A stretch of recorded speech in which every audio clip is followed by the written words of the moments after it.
World now में सबसे पहले बात उस भीषण आग की जिसने पूरे एशिया को हिलाकर रख दिया, दुनिया के हर बड़े देश को चौंका के रख दिया। दुनिया के सबसे बड़े फाइनेंशियल हब के तौर पर जाने जाने वाले हांगकांग में भीषण आग लगी। तस्वीर आपको दिखाते हैं, एक साथ 8 इमारतें जल रही थी।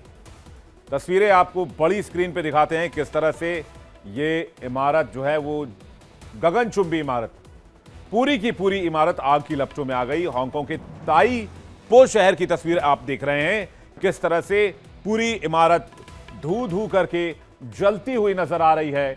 ये पूरी इमारत आग की लपटों में घिरी हुई नजर आ रही है। हालांकि ये रात की विजुअल्स हैं, दिन की तस्वीर टाइम लैप्स में बनाई गई तस्वीर आप देख लीजिए।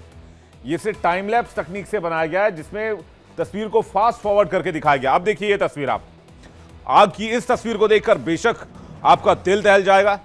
ये एक अंडर कंस्ट्रक्शन इमारत थी, हालांकि कहा जा रहा है कि कुछ हिस्सों में लोग रह भी रहे थे।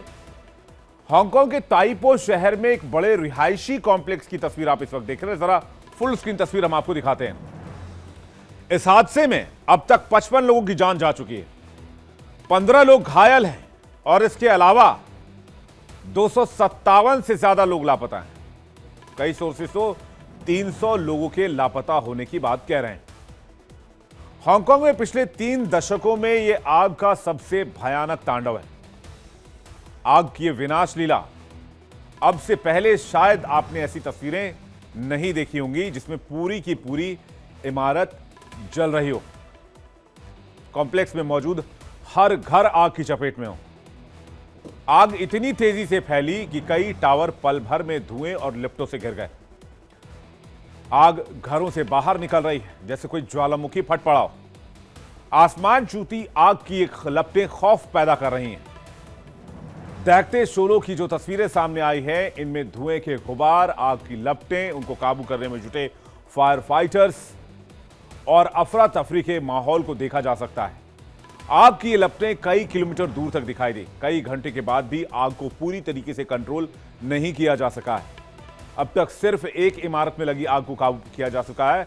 जिन इमारतों से आग बुझाई गई है उनमें भी अभी भी धुआं निकलता हुआ देखा जा सकता है। अब सवाल यह है कि आग लगी कैसे। जो शुरुआती जानकारी है उसके मुताबिक कहा जा रहा है कि यहां पर मरम्मत का काम चल रहा था, जिसकी वजह से वांग फुक कोर्ट के ये टावर बैम्बू स्कैफोल्डिंग से ढके हुए थे। हांगकांग में निर्माण और मरम्मत कार्यों में बैम्बू स्कैफोल्डिंग का इस्तेमाल होता है बहुत ज्यादा।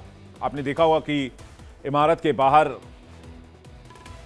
हमारे देश में लोहे की स्कैफोल्डिंग का इस्तेमाल किया जाता है, लेकिन यहां बांस की तकनीक का इस्तेमाल किया जाता है।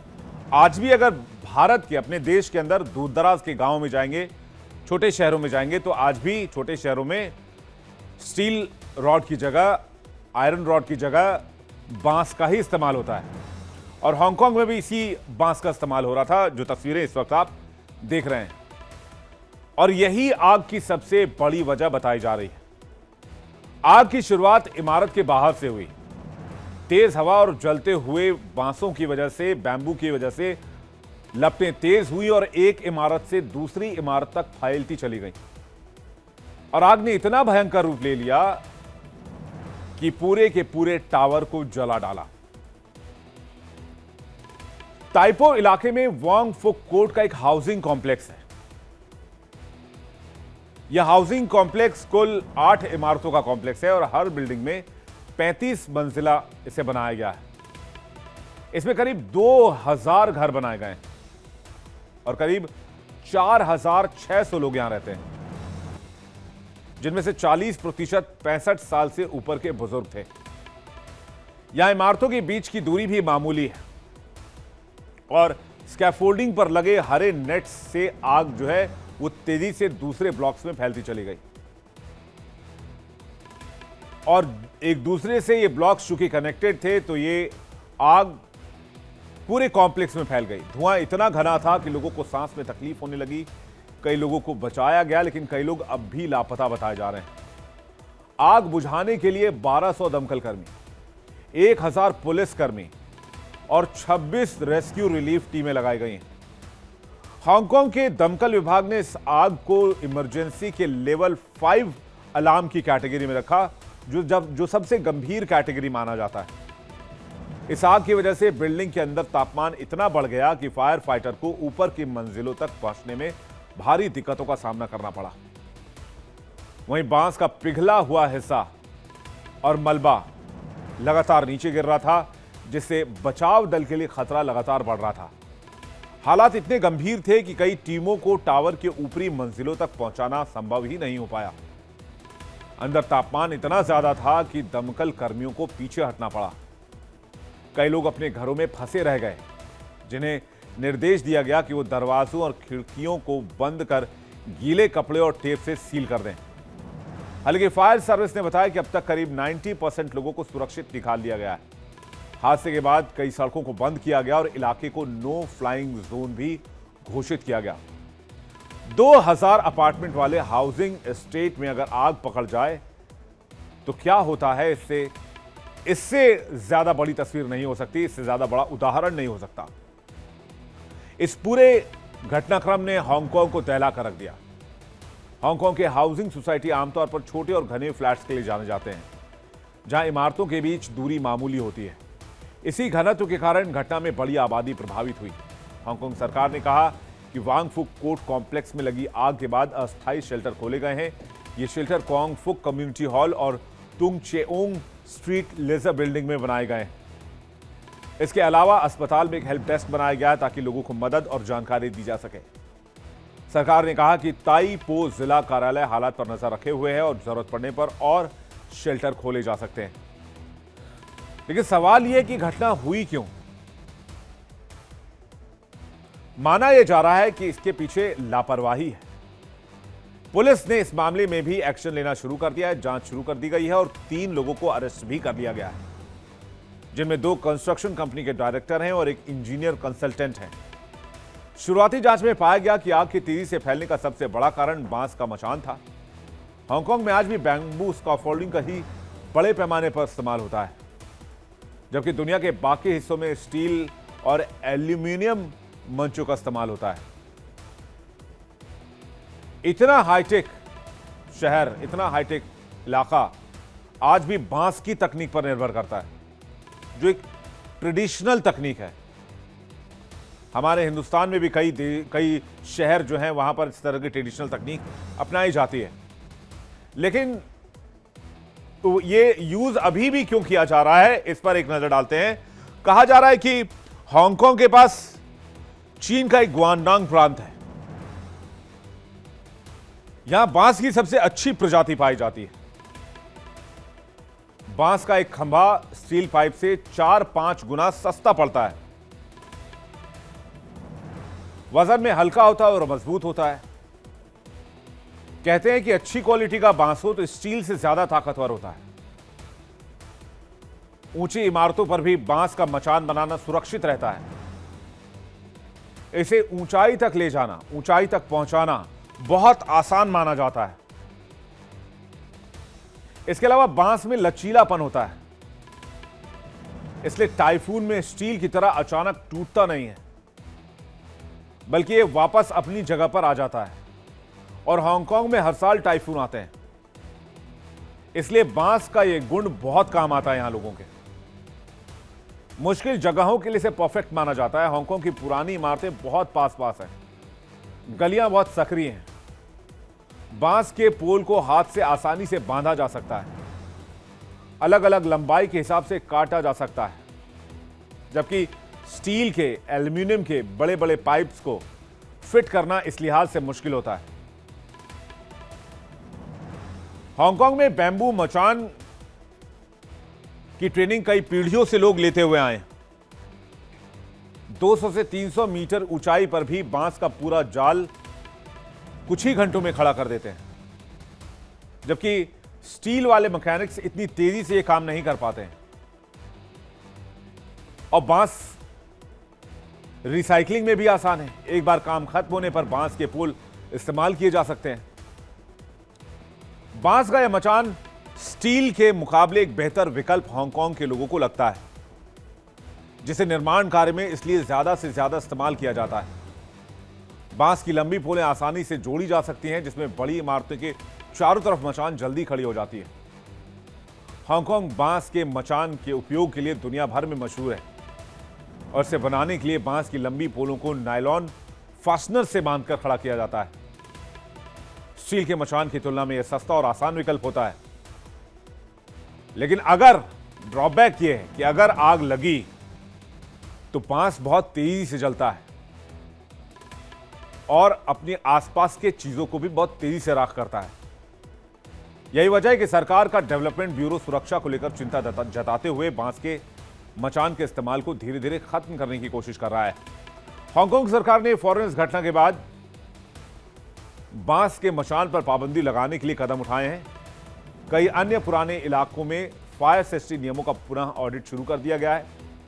सरकार ने राहत काल के लिए 100 करोड़ हांगकांग डॉलर का फंड जारी कर दिया है। हांगकांग सरकार का डेवलपमेंट ब्यूरो पिछले कुछ वर्षों से बांस के मचान के इस्तेमाल को धीरे धीरे फेज आउट करने पर काम कर रहा है और जो हादसा हुआ यह भी बांस की मचान की वजह से हुआ। रेनोवेशन कार्य के लिए बांस की स्कैफोल्डिंग लगाई गई थी और इस पर प्रोटेक्टिव नेटिंग भी की गई थी जो कि नायलॉन से बना हुआ था। बांस और नायलॉन के मिश्रण में जब यह आग लगी तो इसकी आग 8 टावरों में तेजी से फैल गई और आपको दिखाते हैं कि किस तरह से आग फैली। तो दोनों टावर आग की चपेट में आ गए। जरा आग के विजुअल दिखाइए, देखिए आपको।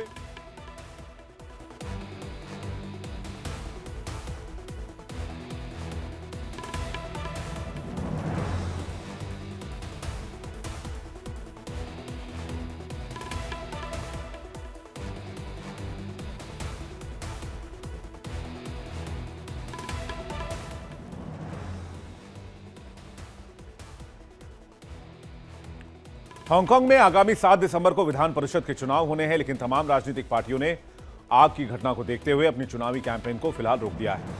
ताइपो हांगकांग के उत्तरी हिस्से का एक मुख्य इलाका है और यह मुख्य चीनी शहर शेनझेन के बॉर्डर के पास है। इसलिए इस अग्निकांड के बाद चीन ने भी मदद का हाथ बढ़ाया है। चीन के राष्ट्रपति शी जिनपिंग ने घटना पर दुख जाहिर किया है और हर संभव मदद देने का भरोसा दिया है। शी जिनपिंग ने रेड क्रॉस को 2 मिलियन युआन लगभग 28 लाख हांगकांग डॉलर दिए हैं। हांगकांग रेड क्रॉस ने अस्थायी आश्रयों में चिकित्सा और सामग्री वितरण भी शुरू कर दिया है। वहीं वांग फुक कोट अग्निकांड के बाद राहत कार्य को मजबूती देने के लिए कई चीनी कंपनियां भी आगे आई हैं। चीनी कंपनियों ने मदद का ऐलान किया है, जिसमें कि बड़ी चीनी टेक कंपनियां हैं जिन्होंने यहां पर मदद का हाथ बढ़ाया है। इसमें सबसे पहला नाम है चीन में शाओमी कंपनी है, टेंसेंट एक कंपनी है और एएनटीए एंटा एक कंपनी है जिन्होंने सहायता का ऐलान किया है। 100 मिलियन हांगकांग डॉलर की बड़ी सहायता हांगकांग को मुहैया कराई गई है। शाओमी ने 10 मिलियन डॉलर हांगकांग को दान दिए हैं। टेंसेंट ने भी 10 मिलियन की पहली किस्त जारी की है और एएनटीए ने 30 मिलियन हांगकांग डॉलर की सहायता का ऐलान किया है। जैकमा फाउंडेशन ने 30 मिलियन की सहायता दी है। 361 डिग्रीज ने 15 मिलियन नकद दिया है और आपूर्ति सामग्री दी है, जबकि बाइट डांस ने 10 मिलियन राहत कार्यों के लिए वहां पर दिए हैं। वांगफुक कोट ताइपो इलाके का एक पुराना हाउसिंग कॉम्प्लेक्स है जिसे 80 के दशक में बनाया गया था। यहां ज्यादातर मिडिल क्लास परिवार रहते थे। ज्यादातर लोग कार्यालय, ऑफिसेज, टीचर और छोटे बिजनेसमैन हैं। इसे उस समय के हांगकांग के सार्वजनिक और सरकारी आवास योजना के तहत विकसित किया गया था ताकि मिडिल क्लास को सस्ती और व्यवस्थित आवास उपलब्ध कराया जा सके। यह इलाका हांगकांग के उत्तर पूर्वी हिस्से में स्थित है, जहां शहर का विकास तो हुआ पर कभी कभी पुरानी बिल्डिंग्स की सुरक्षा प्रणाली कमजोर होती है। ताइपो इलाका उस वक्त भी हांगकांग के शहरी विस्तार का हिस्सा था, लेकिन अब यह क्षेत्र पूरी तरीके से अभी तक विकसित नहीं था।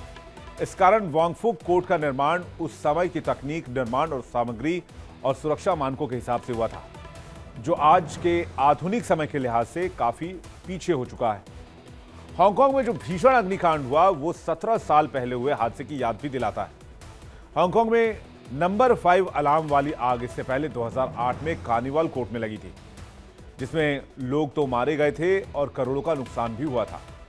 आपको हांगकांग के उन हादसों के बारे में बताते हैं जो आग लगने के मामले में अब तक खतरनाक माने जाते हैं, जिसमें सबसे पहले जिक्र होता है कार्निवल कोर्ट अग्निकांड का।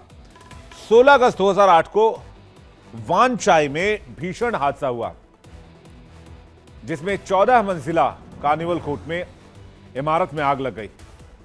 यह इमारत 1962 में बनी थी और काफी पुरानी हो चुकी थी। आग ने पूरी इमारत को अपनी चपेट में ले लिया, जिससे इमारत पूरी तरीके से ध्वस्त हो गई और आग में जलकर करीब 5 लोगों की मौत हो गई और 55 घायल हो गए, जबकि 300 लोग इस हादसे के बाद बेघर भी हुए थे। फिर गाले बिल्डिंग अग्निकांड भी लोग भूल नहीं पाए हैं, जो 1996 में कोवलून के कमर्शियल बिल्डिंग में लगी थी। गाले बिल्डिंग में आग लगने की वजह जो सामने आई वो गैस लीकेज की वजह थी, जिससे आग बिल्डिंग में तेजी से फैल गई। इस घटना में 41 लोगों की मौत हुई। इन घटनाओं ने हांगकांग के भवन सुरक्षा नियमों को कड़ा करने की दिशा में कई कदम उठाए गए। 1996 के बाद हांगकांग में फायर सेफ्टी नियमों में कई सुधार किए गए। इस वजह से अगले कई वर्षों तक इस तरह का कोई बड़ा हादसा नहीं हुआ। लेकिन वांग फू कोड की आग ने हांगकांग के पुराने हादसों की याद दिला दी और आवासीय इलाकों की सुरक्षा उपायों और इंतजामों पर भी गहरा सवाल छोड़ दिया है। हांगकांग को दुनिया के सबसे एडवांस और हाईटेक शहरों में से एक माना जाता है। हांगकांग सिलिकॉन हार्बर के नाम से जाना जाता है और 2025 में आईएमडी के वर्ल्ड डिजिटल कॉम्पिटिटिवनेस रैंकिंग में इसने चौथा स्थान हासिल किया था। Smart traffic management system, CCTV निगरानी और डिजिटल पब्लिक सर्विसेज का बड़े व्यापक तौर पर यहां इस्तेमाल होता है। हांगकांग एशिया का सबसे बड़ा वित्तीय हब है, जहां बड़ी बड़ी ग्लोबल बैंक, वित्तीय संस्थान, कॉर्पोरेट मुख्यालय हैं। यहां की स्टॉक एक्सचेंज विश्व की सबसे सक्रिय और सबसे बड़ी एक्सचेंजों में से एक मानी जाती है। शहर में कई अपार्टमेंट, ऑफिस बिल्डिंग्स में स्मार्ट होम टेक्नोलॉजी भी लगी हुई है। कितना एडवांस्ड है हांगकांग, ये भी अगर आप देखेंगे, इस पर बात आपको बताएं तो दुनिया का चौथा सबसे घनी आबादी वाला शहर होने के बावजूद कुल जनसंख्या लगभग 7.4 करोड़ होने के बावजूद प्रति व्यक्ति आय के मामले में यह टॉप 10 देशों में गिना जाता है। दुनिया का तीसरा सबसे बड़ा वित्तीय केंद्र है। यहां पर वित्तीय सेवाओं का हिस्सा जीडीपी का लगभग 20 से 25% तक का है। हांगकांग दुनिया के सबसे व्यस्त कंटेनर पोर्ट्स में से एक है। यहां से भारी मात्रा में एक्सपोर्ट और इंपोर्ट किया जाता है। हांगकांग में रिसर्च और डेवलपमेंट में भारी निवेश किया जाता है। हांगकांग की 5 यूनिवर्सिटीज टॉप 100 में आती हैं और यही नहीं, टूरिज्म के मामले में भी यह देश किसी से पीछे नहीं है। विश्व प्रसिद्ध पर्यटन स्थल है। हांगकांग की अर्थव्यवस्था को दुनिया की सबसे मुक्त और खुली अर्थव्यवस्थाओं में से एक माना जाता है। हांगकांग न केवल आर्थिक और तकनीकी रूप से एडवांस है, बल्कि एक ऐसा शहर जो डिजिटल क्रांति और स्मार्ट इंफ्रास्ट्रक्चर और सस्टेनेबिलिटी को आगे बढ़ा रहा है। लेकिन रियल एस्टेट में कीमतें इतनी अधिक हैं कि यहां आम लोगों के लिए एक बड़ी चिंता यह है कि वो आसानी से घर नहीं ले सकते हैं। इसके अलावा एक और चैलेंज जो दरवाजे पर खड़ा है, जनसंख्या में वृद्ध लोगों की दर बढ़ गई, जिससे सामाजिक सुरक्षा और हेल्थ केयर सिस्टम पर प्रेशर पड़ रहा है। राजनीतिक स्थिरता और चीन के साथ संबंध आर्थिक और सामाजिक वातावरण पर प्रभाव डाल रहे हैं। लेकिन दुनिया के सबसे तेज मूव होते शहर को खबरों में इसलिए जगह मिली क्योंकि वहां एक बहुत बड़ा हादसा हो गया, जिसकी तस्वीरें हमने आपको दिखाई। डिटेल्स हम आप तक पहुंचाते रहेंगे।